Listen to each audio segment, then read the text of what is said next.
In this installation, the builder didn't core the hole through the brick to extend the dryer venting complete to the outside. You can see this is the vent going to the header, but as you'll be able to see, removing it, you can see the lint built up there. And here is the hole. I've removed the pipe, but you can see this is all lint that has been accumulated inside. We'll remove the lint and just see, and there is the brick. The external brick for the house. And what you can see here actually is because this moisture has been accumulating over so much time, this brick is actually shaling.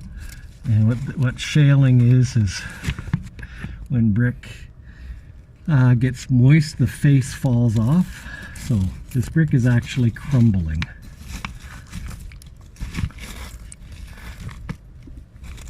But again, we'll get this taken care of and straightened out.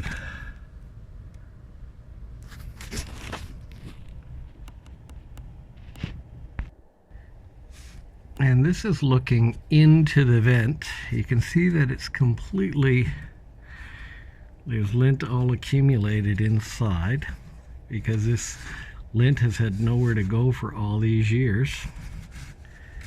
And so the entire dryer vent is simply lined up with lint all the way through it.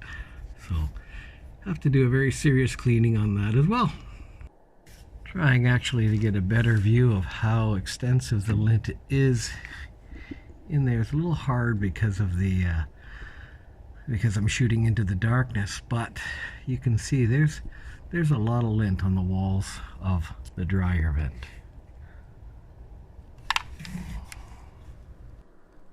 So we'll clean the system with a rotating brush that goes all the way through. Here we are, you can see the moisture where the hole should be. This is from the outside looking at the brick at the outside. And here you see our pilot hole drilled from the inside, so where we know how to core our hole. And there is the finished product. The hole is cored through the brick now. And then you can see that from the inside looking out, it goes all the way through. Now we have the transition piece installed. And here is what the final product looks like. The vent cover is installed and everything is ready to go.